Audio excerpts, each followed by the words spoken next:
Welcome back, nail enthusiasts. Today on The Vitamin Doctor, we're discussing the basics of nail care. Whether you're a manicure maven or just looking for clean, healthy nails, these quick tips have got you covered. Let's get started. Keep nails clean.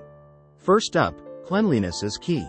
Wash your hands regularly and gently scrub underneath your nails to remove dirt and bacteria. Moisturize and hydrate. Keep your cuticles and nails moisturized with a nourishing oil or cream, and stay hydrated from the inside out with plenty of water. Trim and shape.